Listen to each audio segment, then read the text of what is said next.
దేవుని నామానికి స్తోత్రం కలుగును గాక. ఎలోహిం టీవీ ప్రేక్షకులందరికీ నా హృదయపూర్వక వందనాలు చెల్లించుకుంటున్నాను. ఇదిన వాక్య భాగమును మనం జ్ఞాపకం చేసుకున్నాం. ఇంతకుముందు రూతు గ్రంథంలో కొన్ని మర్మాలను మనం జ్ఞాపకం చేసుకున్నాం. ఇదిన భాగముగా రూతు గ్రంథము 2వ అధ్యాయము 5వ వచనం నుండి మనం చదువుకుందాం. అప్పుడు బోయాజు కోయివారి మీద ఉంచబడిన తన పనివాణిని చూచి ఈ చిన్నది ఎవరని అడుగగా, కోయివారి మీద నుంచబడిన ఆ పనివాడు, ఈమె మోయాబు దేశము నుండి నయోమితో కూడా తిరిగి వచ్చిన మోయాబీరాలైన యవ్వనురాలు. ఆమె నేను కోయివారి వెనక పనల మధ్య ఏరుకొని కూర్చుకొనుటకు దయచేసి నాకు సెలవిమ్మని అడిగెను. ఆమె వచ్చి ఉదయము మొదలుకొని ఇదివరకు వేరు కొనుచుండెను, కొంతసేపు మాత్రం ఆమె ఇంట కూర్చుండెనని వాడు చెప్పెను. అప్పుడు బోయాజు రూతుతో, నా కుమారి, నా మాట వినుము, వేరొక పొలములో ఏరుకొనుటకు పోవద్దు, దీనిని విడిచిపోవద్దు, ఇచ్చట నా పనికత్తెల యొద్ద నిలకడగా ఉండుము. దేవుని నామానికి స్తోత్రం కలుగును గాక. చిన్న ప్రార్థన చేసుకొని వాక్య భాగంలోనికి వెళదాం. పరిశుద్ధుడా, ప్రేమ కలిగిన తండ్రి, నీ కొందనాలు నాయన, ఇప్పటి వరకు నీ ఉచితమైన కృపను బట్టి కాచి కాపాడి అయ్యా, ఈ రీతిగా నాయన నీ కృప నుంచినందుకు స్తోత్రాలు. వాక్యము మీద ఉన్నది ప్రభా, నా నోట మీ మాటలుంచి నాయన జ్ఞానయుక్తముగా మాట్లాడటకు కావాల్సిన కృపను మీరు దయచేయండి. వినుచున్న బిడలకు వినగలిగిన చెవు, గ్రహింపగలిగిన మనస్సును మీరు దయచేసి అలోతైన మర్మములను అర్థం చేసుకోగలిగిన కృపను మీరు విడుదల చేయండి. ఈ వాక్య భాగముల ద్వారా అనేకులు పట్టబట్టడానికి మీరు సహాయం దయచేయండి ప్రభా. అయ్యా నాయన, ఈ కూడికల్లో నాయన మీరుండండి ప్రభు అని కొందనాలు స్తోత్రాలు చెల్లిస్తున్నాం. ఈ కార్యములన్నీ కూడా నీ నామ మహిమార్థము జరుగుటకు నాయన, నీ నామానికే మహిమ వచ్చినట్లు నీ కృప విడుదల చేసి నీ నామానికే మహిమ ఘనత ప్రభావములు పొందుకోమని యేసు పరిశుద్ధ నామం అడిగి వేడుకుంటున్నాం తండ్రి, ఆమేన్. దేవుని నామానికి స్తోత్రం కలుగును గాక. ఇదిన వాక్య భాగముగా రూతు గ్రంథము 2వ అధ్యాయము 5వ వచనాన్ని మనం జ్ఞాపకం చేసుకుంటే, మరి ఇక్కడ బోయాజు కోయివారి మీద ఉంచబడిన తన పనివాణిని చూచి ఈ చిన్నది ఎవరు అని చెప్పేసి అడుగుతూ ఉన్నాడు. ఈ చిన్నది ఎవరు అని అంటే మరి మోయాబు దేశము నుండి వచ్చింది నయోమితో పాటుగా అని చెప్పేసి వాళ్ళు చెప్తూ ఉన్నారు. ఆ చిన్నదాన్ని చూసి ఆయన ఏమంటున్నాడంటే, మరి ఈమె ఎవరు అని ఖచ్చితంగా అడుగుతూ ఉన్నాడు. అందుకు ఆమె అంటుంది కదా, మరి నయోమితో వచ్చింది అని చెప్పేసి మాట్లాడుతూ ఉన్నారు. మరి ఆ రీతిగా ఆమె రావటాన్ని బట్టి మరి మోయాబు దేశము నుండి మరి బెత్లెహేము పట్టణానికి మరి ఆమె వచ్చినట్లుగా మనం చూస్తూ ఉన్నాం. అంటే మరి ఆ శాపగ్రస్తమైన దానిలో నుంచి మరి బెత్లెహేముకు నాయన రొట్టెలు గల మరి ఆ ప్రదేశానికి వచ్చినట్లుగా మనం చూస్తూ ఉన్నాం. వాళ్ళందరూ కూడాను ఇక్కడే ఉండి మరి ఉదయం నుండి సాయంకాలం వరకు కూడాను పరిగ ఏరుకుంటుంది అని ఒక మంచి సాక్ష్యం ఇస్తున్నారు. ఎందుకంటే మరి ఉదయం నుండి సాయంకాలం వరకు కూడా పరిగేరుకుంటుంది, కొంచెము సమయము మాత్రమే ఆమె ఇంట ఉంటుందని చెప్పేసి వారు సాక్ష్యం ఇస్తూ ఉన్నారు. కనుక మనలను బట్టి కూడాను అనేకులు సాక్ష్యం ఇచ్చే జీవితము మనము కలిగి ఉండాలి. రూతు అనేది ఒక విశ్వాసురాలు. మనము పరుగు ఏరుకునే వారిగా ఉండాలని చెప్పేసి ఆయన కోరుకుంటూ ఉన్నాడు. అది ఎలాగ ఉండాలి అంటే పరిశుద్ధాత్మ చిత్త ప్రకారంగా, మరి పరిశుద్ధాత్మ ప్రకారం ఆ ఉదయం నుండి సాయంకాలం వరకు కూడా మనము పరిగ ఏరుకునే వారిగా ఉండాలి అని చెప్పేసి దేవుడు మనల్ని హెచ్చరిస్తూ ఉన్నాడు. కనుక మనము ఆ పరిగ ఏరుకునే సమయంలో పనికిరాని వాటిని ఏరుకోకుండా పరిశుద్ధాత్మ సహాయముతో పనికి వచ్చే పరిగ ఏరుకున్న వారిగా ఉంటున్నామా లేదా మనం ఒకసారి ఆలోచన చేయాలి. మరి చేనైతే బోయాజుది, చేనులో పనిచేసేవారు సేవకులు, ఆ సేవకులు వెనకే పరిగేరుకోవాలి. విశ్వాసులు, పరదేశులు, మరి విధవరాండ్లు పరిగేరుకునేవారు. మరి కనుక దిక్కులేని వారు, తల్లిదండ్రులు లేనివారు, మరి వీళ్ళందరూ కూడా పేదవారు, విధవరాండ్రు, వీళ్ళందరూ కూడా పరిగ ఏరుకొని మరి అక్కడ ఆ యవల పంటను తీసుకొని వాళ్ళు తింటున్నట్టుగా మనము చూస్తూ ఉన్నాం. కనుక ఇటువంటి వారికి పరిగ వదిలిపెట్టమని బోయాజు చెప్తూ ఉన్నాడు. మరి బోయాజు ఎవరంటే ప్రభువైన యేసుక్రీస్తు వారికి సాదృశ్యంగా ఉంది కనుక ఆయనే మాట్లాడుతూ ఉన్నాడు. ఎందుకంటే వారి కొరకు పనులు ఇంకొంచెం ఎక్కువగా వదిలిపెట్టమనమని మరి చెప్తూ ఉన్నాడు. ఎందుకంటే ఆ రూతును చూచినప్పుడు ఈ చిన్నది ఎవరు అని చెప్పేసి అడుగుతున్నాడు. ఎందుకంటే ఎందుకంటే మనము కూడాను దేవుని సన్నిధిలోనికి వచ్చినప్పుడు ఆ కార్యములు ఎలాగ చేస్తున్నామా, మన ప్రవర్తనను బట్టి, మనం చేసే పనులను బట్టి, మనం ఏ రీతిగా జీవిస్తున్నాము అనే దాన్ని బట్టి ప్రతి ఒక్కరు కూడా మనల్ని గురించి ఒక మంచి సాక్ష్యం ఇవ్వాలి.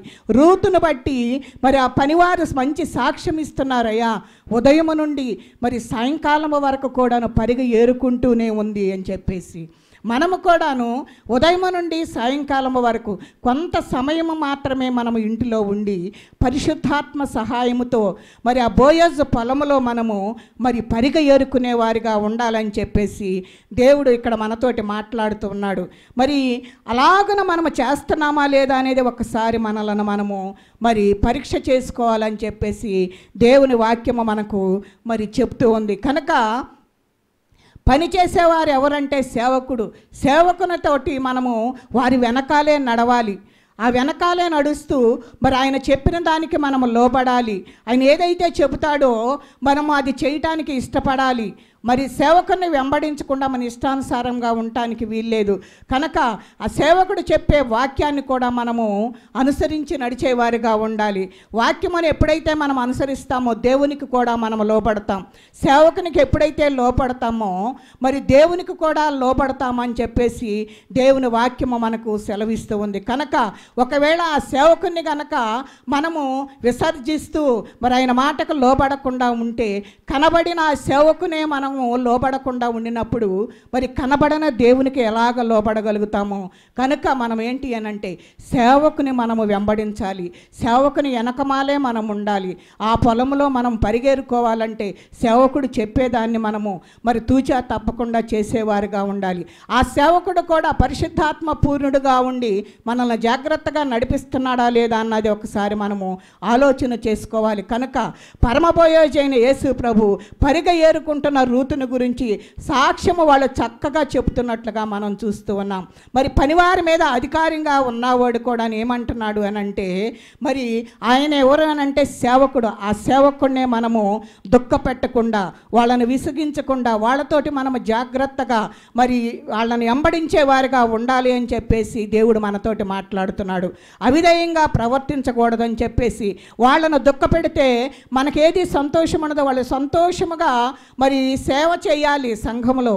అలాంటి పరిస్థితులను మరి విశ్వాసులమైన మనము వారికి కలిగించాలి. కనుక ఆ బాధ్యత కలిగిన సేవకుడు విషయంలో దుఃఖము అనేది వారికి కలగకుండా మనం చూడాలి. కనుక ఆ పని చేస్తే మరి మనం ఆయనకు దుఃఖముగా కలిగించాము అని అంటే మనకే ప్రతిదీ కూడా నిష్ప్రయోజనంగానే ఉంటుంది. అందుకని సేవకుని సంతోషపెట్టువారిగా ఉండాలని చెప్పేసి మనకు వాక్యం బోధిస్తుంది. ఆ మాట వారికి విననప్పుడు మనము లోబడినట్లయితే దైవ సేవకుడు ఏం చేస్తాడంటే నిన్ను గురించి నా గురించి మంచి సాక్ష్యం ఇవ్వటానికి ఆయన ఇష్టపడుతున్నాడు. అందుకని 8వ వచనంలో ఏమనుందంటే నా కుమారి అని చెప్పేసి అంటున్నాడు బోయజు. మనము సంఘంలోనికి వెళ్ళిన తర్వాత వాక్యాన్ని ఏరుకుంటూ ఆ పంట యజమాని అయిన బోయజు నా కుమారి అని పిలుస్తూ ఉన్నాడు, నా కుమారుడా అని పిలుస్తున్నాడు. ఎందుకంటే వాక్యాన్ని వెంబడించి మరి పరిశుద్ధాత్మ అనే పంట మనము కోసుకుంటూ ఉన్నప్పుడు ఆయనకి ఇష్టమైన రీతిలో మనము జీవిస్తాం గనక ఆయన ఏమంటాడంటే నా కుమారి నా కుమారుడా అని పిలవటం జరుగుతుంది.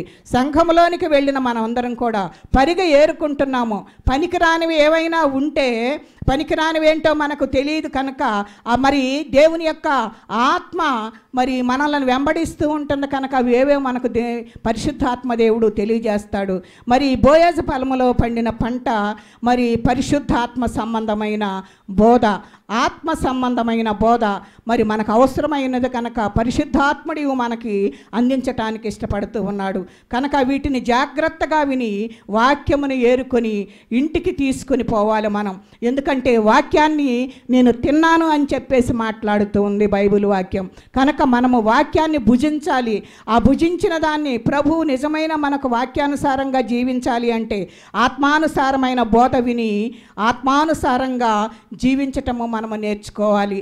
మరి అప్పుడు మాత్రమే నా కుమారుడా నా కుమార్తె అని చెప్పేసి మరి ఆయన మనల్ని పిలుస్తూ ఉంటాడు. కనుక మనందరము కూడాను మరి ఆ ఇంట్లో ముచ్చట్లు ఈ ఇంట్లో ముచ్చట్ల గురించి మనం ఆలోచించకుండా ఏం చేయాలంటే పరిశుద్ధాత్మ పంటను కోసుకుంటూ వేరే విషయాల్లో మనము జోక్యం కలుగు చేసుకోకుండా మరి దేవునితో సంబంధాన్ని కోల్పోకుండా మనం ఉండాలి. ఎందుకంటే వేరే విషయాలన్నీ మన హృదయంలోనికి వచ్చినట్లయితే బోయాజుతో ఉండే సంబంధం మనకు తెగిపోతుంది, సాతానుతో సంబంధం ఏర్పడుతుంది. కనుక మన కుటుంబాలన్నీ గలిబిలి అవటానికి అవకాశం ఉంటుంది. కానీ రూత్ అయితే అలాగ చేయలేదు. పరిశుద్ధాత్మ అనే పంట పొలములో ఆమె పరిగెరుకుంటుంది. కనుక ఆమెను దేవుడు చూస్తూ ఉన్నాడు, బోయాజు కూడా చూసినట్లుగా మనం చూస్తూ ఉన్నాం. కనుక కుమారుడిగా కుమార్తెగా మనము ఉండాలి అని అంటే మరి బోయజు అనే మరి ఆ పొలములో పరిశుద్ధాత్మ పంటను మనము కోసుకునేవారిగా ఉండాలి. కనుక వాక్యాన్ని ఏరుకోవాలి అని చెప్పేసి దేవుడు మనతోటి మాట్లాడుతున్నాడు. రెండవదిగా మనం చూస్తే సంఘంలోనికి వెళ్ళే ప్రతి వ్యక్తి కూడాను యజమానుడైన బోయజు మాట వినాలి. ఎవరు అని అంటే బోయజు మరి ప్రభు అయిన యేసుక్రీస్తు వారికి సాదృశ్యంగా ఉంది. కనుక వాక్య ప్రకారంగా మనము జీవించినట్లయితే దేవుడు ఖచ్చితంగా నిన్ను నన్ను పరిశుద్ధాత్మతో నడిపించటానికి ఆయన ఇష్టపడుతూ ఉన్నాడు. కనుక సంఘానికి వెళ్ళే మనందరము కూడాను ఖచ్చితంగా దేవుని యొక్క వాక్యాన్ని మనము చదవాలి, వినాలి. కనుక అలాగున చేస్తే దేవుడు మన మొర ఆలకించి మనకు కావాల్సిన ప్రతిదీ ఇవ్వటానికి ఆయన ఇష్టపడుతూ ఉన్నాడు. కనుక యోహాను సువార్త 11వ అధ్యాయము మరి 40 నుంచి 44, 41 నుంచి 44 వరకు మనము చూస్తే లాజరు మరి కట్లను నుండి బయటకు వచ్చినట్లుగా మనము చూస్తూ ఉన్నాం. అంటే లాజరుకు కట్టబడిన మరణకరమైన కట్లను మరి ఆయన విడిపించినట్లుగా మనము చూస్తూ ఉన్నాం. ఇప్పుడైతే లాజరు ప్రభువుతో సాగిపోయే అనుభవంలోనికి వచ్చాడు. ప్రభు మాట వింటే చనిపోయిన వారు కూడా ఏదైనా సరే చనిపోయినది బ్రతుకుతుంది అని చెప్పేసి ప్రభు మాట వింటే మనలో చాలా చనిపోయినవి అవి సంతోషము, సమాధానము, ప్రేమ, ఐక్యత, భక్తి, జీవితం ఇవన్నీ కూడాను మనము కోల్పోకుండా ఉంటాం. ఎందుకంటే చనిపోయిన దానిని మరి ఆయన బ్రతికించే దేవుడు. కనుక మనము దేనినైతే మరి కోల్పోతున్నామో అవన్నీ బ్రతకాలంటే మనము దేవుని వాక్యం దగ్గరకు రావాల్సిందే. కనుక అవి తిరిగి బ్రతికించబడతాయి. కనుక సంతోషము లేదని మనము చెప్పేవారము సంతోషంగా బ్రతకాలి అంటే మరి ఈ లోక సంబంధమైన కట్లలో నుంచి మరి లాజరు ఏ రీతిగా ఆ చనిపోయి ఆ కట్ల నుంచి విడిపించబడి బ్రతికించబడ్డాడో మనలో ఈ లోక సంబంధమైనవి ఏవైతే ఉన్నాయో అవన్నీ కూడాను చనిపోయి మరి వాటిలో నుంచి విడుదల పొందాలి అని అంటే మరి బోయజు దగ్గరకు మనం రావాల్సిందే. బోయజు యొద్దకు వస్తేనే నా కుమారి, నా కుమారుడా అని చెప్పేసి ఆయన మరి మనతోటి మాట్లాడతాడు. కనుక ఆయన మాట వింటే మనము మేలు పొందుకుంటాం. కనుక ఇక్కడ దేవుడు 3వ మాటగా అంటున్నాడు కదా, వేరొక పొలంలోనికి నువ్వు వెళ్ళొద్దు అని చెప్పేసి అంటున్నాడు. వేరొక పొలము అని అంటే అసలు పొలము ఎవల పంట పండే స్థలం. అక్కడ ఏముంది అంటే పరిశుద్ధాత్మ అనేది ఉన్నది. కనుక ఆ పంట యొద్ద మాత్రమే నువ్వు ఉండాలి. పరిశుద్ధాత్మ లేని చోట మనం అక్కడ ఉండినట్లయితే మనకు అన్ని అవరోధాలే జరుగుతాయి, అక్కడ అన్ని అవమానాలు వస్తాయి. కనుక మనం వాటి యొద్దకు వెళ్ళకూడదు. కనుక వేరొక పొలం అంటే ఏ పంట ఉందో ఆ పొలంలోనికి మనము ఏది పడితే అది ఎక్కడైనా పండే పంటలోనికి మనం వెళ్ళకూడదు. కానీ ఎవలు పంట పండే ఆ పొలంలోనికి మాత్రమే మనము వెళ్ళాలి. వేరే పంటలు పండించే దగ్గరకు మనం వెళ్తే అక్కడ యజమాని ఎవరో తెలియదు, అక్కడ ఏ పంట పండుద్దో మనకు తెలియదు. గనక పరిశుద్ధాత్మ పంట ఆ పండే ఆ స్థలంలోనికి ఆ పొలంలోనికి మనం వెళ్ళాలని చెప్పేసి మరి ఆ పరిశుద్ధాత్మ యొక్క మరి పంట పండుతుంది. కనుక అక్కడికి వెళితేనే మనకు సమస్తమును కూడాను ఆత్మ ఫలములు మనకు దొరుకుతాయి. ఎందుకంటే అక్కడ దేవుని యొక్క ఆత్మ సంచారము చేస్తుంది. కనుక ఆత్మ ఫలములు మనకు అక్కడ దొరుకుతాయి అని చెప్పేసి అవి శ్రేష్టమైన ఫలములుగా, నీతి ఫలములుగా ఉంటాయి. కనుక మారు మనస్సుకు తగిన ఫలములు మరి ఎన్నో ఉంటాయి అక్కడ. కనుక మనము అలాంటి పంటను మనము కోసుకోవాలని చెప్పేసి దేవుని వాక్యము మనకు హెచ్చరిస్తూ ఉంది. మరి బోయజు గారి పొలములో పరిగ ఏరుకోవాలి అంటే వేరొక పొలంలోనికి మనము వెళ్ళకూడదు. ఎందుకంటే వేరొక పొలంలో సాతానుడు ఉంటాడు, అక్కడ ఏంటి అనేది ఎవరికి ఏమీ తెలియదు. కానీ ఇక్కడైతే బోయజు పొలంలో ఖచ్చితంగా పరిశుద్ధాత్మ అనే యవల పంట అక్కడ ఉన్నట్లుగా మనము చూస్తూ ఉన్నాం. కనుక మరి మనం ఏం చేయాలి? వెళ్ళవద్దని యేసు మరి అది అక్కడికి వెళ్లకుండా ఉంటే నువ్వు యేసుని నీ సొంత రక్షకునిగా నువ్వు అంగీకరిస్తావు. ఎప్పుడైతే నువ్వు సొంత రక్షకునిగా అంగీకరిస్తావో అప్పుడు నువ్వేమంటే ఏం తెలుసుకుంటావంటే యేసు నా పాపముల కొరకు చనిపోయాడు, తన రక్తముతో నా పాపాలన్నీ కడిగి నాకు పరిహారం చెల్లించాడు. ఆ గొప్ప దేవుని మరి ఆనుకుని గనక నువ్వు ఉండినట్లయితే పునరుద్ధానుడైన ఆ శక్తి, మరి యేసయ్య శక్తి నీలోనికి వస్తుంది. ఆయన ఆరోహణమై తిరిగి లేచి పునరుద్ధానుడై తిరిగి పరలోకమునకు వెళ్ళి ఆయన మరలా మన దగ్గరకు రాబోతూ ఉన్నాడు. కనుక పరిపూర్ణంగా విశ్వసించి రాబోతున్న తండ్రి వైపు చూస్తూ అనుభవం కలిగిన బిడ్డలముగా మనము జీవించాలని మరి బోయాజు కోరుకుంటున్నాడు. ఆ పొలంలోనే ఏరుకోమంటున్నాడు, వేరే పొలంలోనికి నువ్వు వెళ్ళొద్దు అని చెప్తూ ఉన్నాడు. కనుక మనం ఏం చేస్తామనంటే ఆ పనికత్తెలతో నిలకడగా కూడా ఉండమని అంటున్నాడు. మనం ఏ విషయంలో నిలకడగా ఉంటున్నామో లేదో అనేది ఒకసారి మనము పరీక్ష చేసుకోవాలి. కనుక వేరే చోటకు వెళ్లకుండా బోయాజు చెప్పిన ఆ పొలంలోనికి మాత్రమే మనం వెళ్ళాలని చెప్పేసి దేవుని వాక్యం మనల్ని మరి మనతోటి మాట్లాడుతూ ఉంది. అంటే పనికత్తెలతో నిలకడగా ఉండాలి, మనకు బోధించుచున్న వారితో మనము నిలకడగా ఉండాలి, భక్తిలో నిలకడగా ఉండాలి, బోధకుని దగ్గర నిలకడగా ఉండాలని చెప్పేసి మాట్లాడుతూ ఉన్నాడు. వాక్యములో కూడా నువ్వు నిలకడగా ఉండాలి, వాక్యము యొక్క శక్తిని నువ్వు గ్రహించేదానిగా ఉండాలని చెప్పేసి ఇక్కడ దేవుడు మనతోటి మాట్లాడుతూ ఉంటున్నాడు. నిలకడైన భక్తి జీవితము కూడా మనకు కావాలి. కొంచెం సేపు అది, కొంచెం సేపు ఇది, ఇట్లాంటి పరిస్థితుల్లోనికి అటు ఇటు గోడ మీద పిల్లిలాగా మనం అటు ఇటు దూరకూడదు. కనుక మనం చేయాల్సింది ఏంటంటే భక్తిలో నిలకడైన జీవితము. మరి దేవుడు మనల్ని నడిపిస్తూ ఉంటాడు. ఎప్పుడనంటే నువ్వు పరిశుద్ధాత్మనే పొలములో ఆ పంట పొలంలోనికి నువ్వు వెళ్ళినప్పుడు మాత్రమే మరి దేవుడు నీకు ఆ విషయాలన్నింటినీ కూడా బోధించడానికి ఇష్టపడుతూ ఉన్నాడు. కనుక మరి సంఘ కాపరి మన గురించి, సంఘములోనికి వస్తున్న ఆ విశ్వాసులను గురించి ఆయనే సాక్ష్యం చెప్పాలి. ఫలానా వ్యక్తి చాలా మంచిది, చాలా భక్తిగా ఉంటుంది, చాలా మరి దేవుని యొక్క కార్యం అంటే శ్రద్ధ కలిగి ఉంటుంది అని చెప్పేసి ఆయన మధ్యవర్తిగా ఉండి దేవుడు మన మధ్య సాక్ష్యం చెప్పాలి. కనుక దేవునికి సాక్ష్యం చెప్పాలి అంటే మరి సేవకుడు ప్రత్యేకమైన అవసరత మనకు ఉంటుంది. కనుక మనము సాక్ష్యం పొందాలి అంటే సేవకుని మనము వెంబడించేవారిగా ఉండాలి. మన గురించి ఈ వ్యక్తి మంచిది అని చెప్పే వ్యక్తి ఎవరు అంటే మరి విశ్వాసులను నడిపిస్తున్న సేవకుడు ఒక్కడు మాత్రమే మరి ఈ వ్యక్తి ఇలాంటి వ్యక్తి అని నీ గురించి సాక్ష్యం చెప్పటానికి ఉంటుంది. కానీ మనము మనుషులను చూసి రాకూడదు. వాక్యం బోధించేవారు ఎవరైనా కావచ్చు, కానీ ఆ వాక్యం చెప్పే వ్యక్తి దేవుని మాటలను బోధిస్తున్నారని చెప్పేసి మనము జ్ఞాపకం ఉంచుకొని మనుషుల కొరకు కాదు కానీ దేవుని కొరకు రావాలి. మనుషులు ఎలాగ ఉండినా ఆయన నోట నుండి వచ్చే మాటను మనము గ్రహించేవారిగా ఉండాలని దేవుని వాక్యము మనకు హెచ్చరిస్తూ ఉంది. కనుక మనం ఏం చేయాలి అని అంటే మనుషుల మాట వింటే మనము చెడిపోతాం. దేవుని యొక్క బాధ వింటే మన బాధలన్నీ పోతాయి. మనుషులు బాధ వింటే మనకు బాధలే వస్తాయి.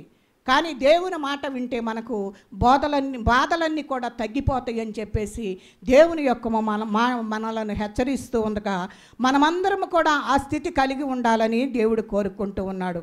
మరి 9వ వచనములో మనం చూస్తే శ్రేష్టమైన మాటలు అన్నాడు. చేను కోయవారి వెంబడించేవారు లేరు కనుక ప్రభువు చెప్పిన మాట కోత విస్తారంగా ఉంది, కోసేవారు కొద్దిమందే ఉన్నారని మాట్లాడుతూ ఉన్నాడు.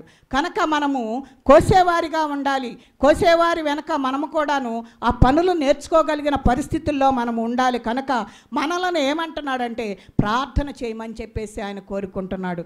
ప్రార్థన చాలా ప్రాముఖ్యమైనది. ఎందుకంటే ప్రార్థన ప్రతి పరిస్థితిని మారుస్తుంది. కనుక చాలా మంచిది. కనుక మరి మనము ఆ కోత కోసేటప్పుడు కూడాను మనము ప్రార్థనలో ఉండాలి. ఎందుకంటే ఆ కోత సరైన రీతిలో కొయ్యకపోతే మనకే ఇబ్బంది కలుగుతుంది. కనుక మరి దేవుడు ఏం చెబుతూ ఉన్నాడంటే పనివారిని కనిపెట్టి ఉండమని చెప్తున్నాడు ఆ రూతుని.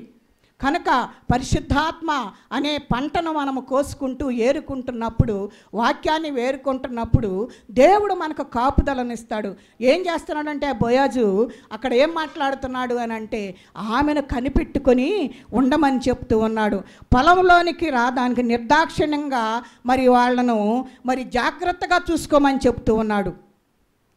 పొలంలో మరి ఏదైతే అవిధేయమైనవి, తిరుగుబాటు అయినవి ఏమైనా ఉంటాయేమో, సోమరతనం ఏదైనా ఉంటుందేమో, నిద్రమొత్తు ఇలాంటి పిచ్చి మొక్కలేమన్నా ఉన్నాయేమో అని చెప్పేసి దేవుడు మరి ఏరుకోమని చెబుతున్నాడు, వాటిని సరిచేసుకోమని చెబుతున్నాడు. ఎందుకంటే ఆ కలుపు మొక్కల వలన మంచి మొక్కలు కూడాను ఎదగకుండా ఉండిపోతాయని ఆయన మరి మనల్ని హెచ్చరిస్తూ ఉన్నాడు. కనుక మన జీవితంలో పిచ్చి మొక్కలు ఏమైనా ఉంటే మన హృదయంలో నుండి వాటిని తీసేసుకుంటే దేవుని యొక్క వాక్యం అనే మొక్క మన హృదయంలో ఎదుగుతూ ఉంటుంది. కనుక మరి మనము ఆ స్థితిలో కలిగి ఉండాలని చెప్పేసి దేవుడు మనల్ని కోరుకుంటున్నాడు. కనుక మనందరములో సంఘములో మరి ఇక్కడ పనికిరాని వారు చాలామంది ఉంటున్నారు, పనికిరానివి చాలా ఉంటున్నాయి. కనుక అంటే ఇవన్నిటిని కూడా మనము కోసి పారవేసుకున్నట్లయితే దేవుడు ఖచ్చితంగా మనలను అభివృద్ధి చేయటానికి ఆయన మరి ఆ వ్యక్తులను మరి తప్పకుండా ఆశీర్వదించటానికి దేవుడు మనతోటి మాట్లాడుతూ ఉన్నాడు.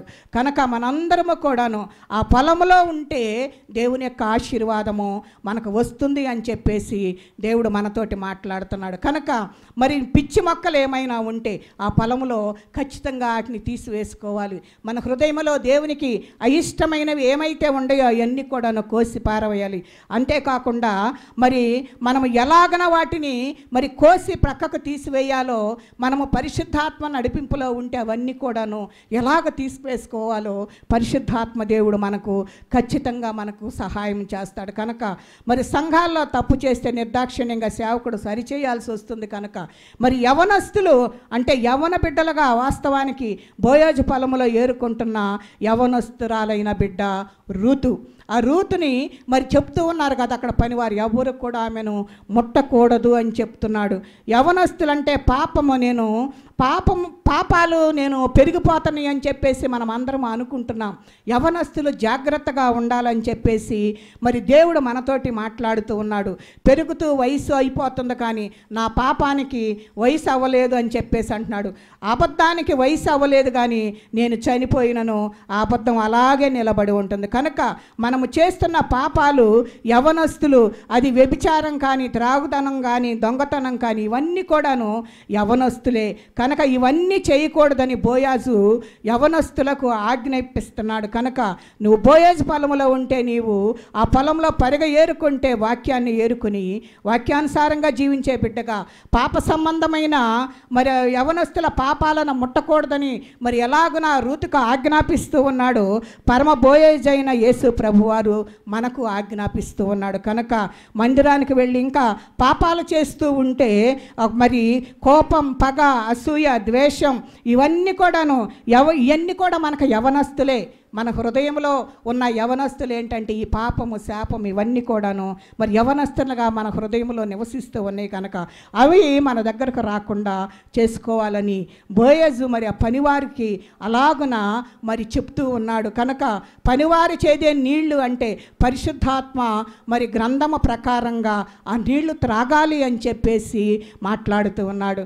సమరయ స్త్రీతోటి అంటున్నాడు కదా, నువ్వు ఇచ్చి నీళ్లు త్రాగితే మరి మరలా దప్పికవుతాయి, నేను ఇచ్చి నీళ్లు త్రాగినప్పుడు మరి ఎన్నటికీ దప్పివి కాదంటున్నాడు. కనుక ఆ మాటను జ్ఞాపకం చేసుకుంటూ మరి ఆ గ్రంథములోని నీటిని మనము సేవించాలి, ఆ నీళ్ళే త్రాగాలని రూతుకు ఖచ్చితంగా చెప్తూ ఉన్నాడు. ఆ పొలంలో ఎక్కడ మరి ఏమైతే ఆ నీళ్లు ఉన్నాయో ఆ నీళ్లు మాత్రమే తాగమని చెప్తూ ఉన్నాడు. కనుక నిలకడైన జీవితం మనకు అవసరమైనది. క్రీస్తు ఉన్న సంఘాల్లో మనుషులు నిలకడగా ఉండాలి. సేవకుని దగ్గర నిలకడగా ఉండినట్లయితే దేవుడు మరి వాళ్ళని జాగ్రత్తగా నడిపించడానికి ఆయన ఇష్టపడుతూ ఉన్నాడు. కనుక దేవుడే సమస్తమని మరి సంఘం అందరూ కూడా విశ్వసించాలని చెప్పేసి మరి పరిగ ఏరుకొనుటలో మరి మనము పరిగ ఏరుకునే వారి మరి బిడ్డలుగా ఉండాలి. సేవకుని వెనక ఉంటూ ఏరుకుంటూ మరి దేవునితో సాగిపోవాలని చెప్పేసి దేవుని యొక్క వాక్యం మనతోటి మాట్లాడుతూ ఉంది. కనుక బోయజు గారి పనికత్తెల యొద్ద నిలకడగా ఉండు అని చెప్పేసి మరి ఆమెతోటి మాట్లాడుతూ ఉన్నాడు. ఆమె నిలకడైన జీవితము చాలా ప్రాముఖ్యమైందని మరి బోయజు రూతుకు ఖచ్చితంగా చెప్తూ ఉన్నాడు. నిలకడగా లేకపోతే అటు ఇటుగా వెళ్తే ఎటు కాకుండా అయిపోతాం. చూడండి, ఎందుకంటే నువ్వు చల్లగానైనా ఉండు, ఎచ్చగా చల్లగానైనా ఉండు అంటున్నాడు. మరి నువ్వు చల్లగానైనానో ఎచ్చగానైనానో లేకుండా నులివెచ్చని స్థితిలో ఉంటే నేను మరి ఉమ్మి వేస్తానని చెప్పేసి మాట్లాడుతూ ఉన్నాడు. కనుక మనం అటువంటి స్థితిలో ఉండకూడదు. ఉంటే చల్లగానైనా ఉండాలి, లేదంటే వెచ్చగానైనా ఉండాలి. కనుక ప్రాముఖ్యమైనది ఏంటి అంటే నిలకడగా ఉండు అని అంటున్నాడు. కనుక మనము నిలకడగా ఉండినట్లయితే నువ్వు ఒక చోట స్థిరమైన పరిస్థితుల్లో నీవు ఉంటే పరిశుద్ధాత్మదేవుడు నిన్ను చూస్తూ నిన్ను నడిపిస్తూ ఉంటాడు. నువ్వు స్థితిని బట్టి, నీ ప్రవర్తనను బట్టి, నిన్ను బట్టి ఏం చేస్తాడు అని అంటే ఖచ్చితంగా నిన్ను సరిచేయటానికి ఆయన ఇష్టపడుతూ ఉంటాడు. కనుక నీవు నిలకడైన జీవితంలో ఉన్నావా లేదా అనేది ఒక్కసారి నువ్వు ఆలోచించుకోవాలి. కనుక నిలకడగా ఉండాలని ప్రభువు కోరుకుంటున్నాడు. కనుక నీవు నేను దేవుని సన్నిధిలో నిలకడగా ఉంటూ ఆ పరిశుద్ధాత్మ అనే పంటను కోస్తూ ఆ పొలంలో మనము జీవించినట్లయితే పరిశుద్ధాత్మ దేవుడు నిన్ను నన్ను జాగ్రత్తగా మరి కాపాడి రక్షించుటకు ఆశీర్వాదం ఇచ్చుటకు ఆయన తోడుగా ఉన్నాడు. గనక అట్టి కృపా పరిశుద్ధాత్మ దేవుడు మనకు తోడయుండి నడిపించునుగాక. చిన్న ప్రార్థన చేసుకుందాం. పరిశుద్ధుడా, ప్రేమ కలిగిన తండ్రి, నీ వందనాలు. ఇప్పటి వరకు మీరు తోడుగా ఉండి నడిపించారయ్యా, అందును బట్టి నీ స్తోత్రాలు. వినిన వాక్యము ద్వారా నా తండ్రి బిడ్డలు గ్రహించగలిగిన శక్తిని ఇవ్వండి నాయన. ఎలోహిం టీవీలో ఎంతమంది బిడ్డలైతే నాయన చూస్తూ ఉన్నారో అటు బిడ్డలందరికీ నాయన గొప్ప మార్పు మీరు దయచేయండి. మేము ఎలాగ జీవించాలో నాయన మాకు నేర్పించండి. రూతు ఏ రీతిగా జీవించి ప్రభువా నా తండ్రి అయా మిమ్మలను హత్తుకొని అత్తను హత్తుకొని జీవించిందో అట్టి స్థితిని మాకు మీరు దయచేయండి ప్రభువా. ఈ పరిచర్య చేయుచునని బిడ్డను కూడా జ్ఞాపకం చేసుకునండి. నీ కృపలో వర్ధిల్లినట్లు సహాయం చేయండి. కుటుంబానికి జ్ఞాపకం చేసుకునండి అయ్యా. నీ కృపతో బలపరచండి. ఇంకా అనేకమైన చోట్ల ఈ రీతిగా నీ పరిచర్య చేయడానికి కావాల్సిన కృపనిచ్చిన ఆయన నీ నామానికే మహిమ ఘనత ప్రభావములు పొందుకోమని యేసు పరిశుద్ధ నామమును అడిగి వేడుకుంటున్నాం తండ్రి. ఆమేన్. అందరికీ వందనాలు.